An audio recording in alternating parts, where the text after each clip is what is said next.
Buenos días, mi nombre es Nelcy Solarte, estudiante de la Maestría Políticas Públicas y Desarrollo Territorial de la Universidad Nacional Abierta y a Distancia.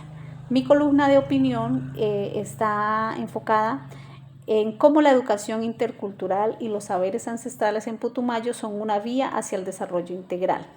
Si bien es cierto, a lo largo de la historia y especialmente en la época de la colonización, los pueblos indígenas sufrieron el impacto del despojo territorial y la pérdida de sus recursos naturales. Este despojo generó la destrucción de lo cultural y lo espiritual. Y el colonialismo no fue un solo ataque físico a los pueblos indígenas, sino también a su cultura y su cosmovisión.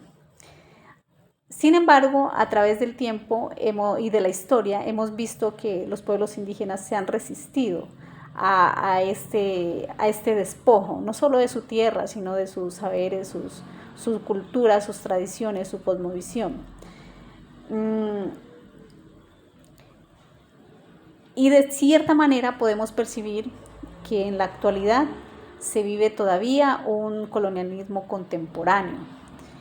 Aunque digamos que en Colombia el proceso de independencia en el siglo XIX terminó, de cierta manera aún perduran los efectos. El despojo de las tierras continúa por los proyectos de extracción de los recursos naturales, la discriminación racial. Todas estas situaciones pues hacen que, digamos, de cierta manera se vea un colonialismo, se viva o se perciba un colonialismo contemporáneo. Y ya aterrizando un poquito más nuestra columna de opinión hacia el sector del Putumayo, podemos ver que esta región está ubicada en nuestra Amazonía colombiana y que es un mosaico de culturas tradicionales, ancestrales, un hogar de muchas comunidades, muchas etnias. Aquí viven etnias como los pastos, los cofanes, los aguá, los chibcha, entre otras culturas.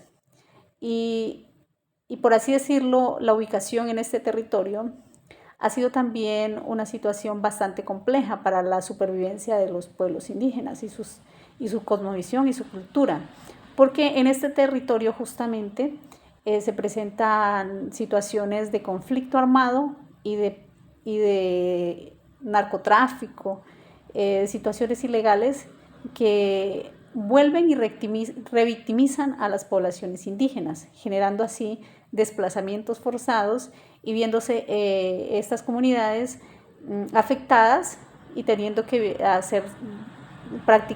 vivir de cierta manera un nuevo despojo de su cultura, de sus tradiciones, de su arraigo.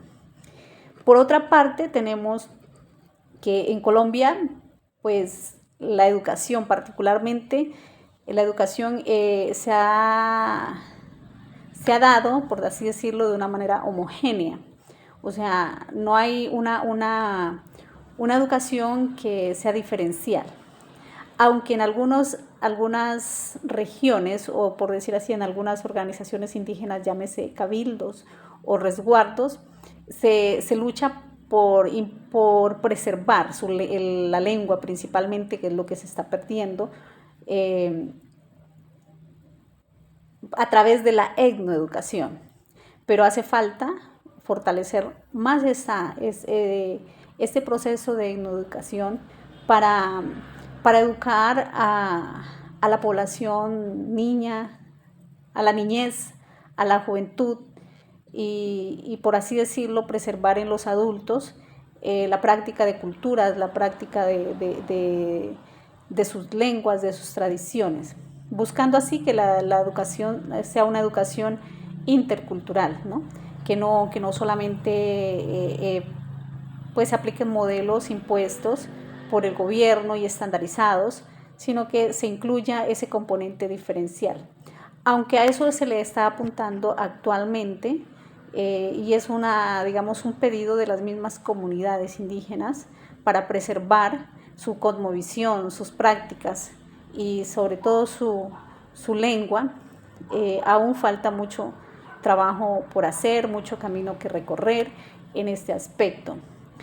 Pues si bien es cierto, los saberes ancestrales de los pueblos indígenas de Putumayo se han acumulado a lo largo de las generaciones y son una rica fuente de conocimiento en aspectos como la agricultura sostenible, la medicina tradicional y la artesanía. Además de estos pueblos poseen una cosmovisión única que concibe la relación del ser humano con la naturaleza como un pacto de respeto y equilibrio. Sin embargo, para recuperar estos procesos ha sido, principalmente en la educación, es un desafío.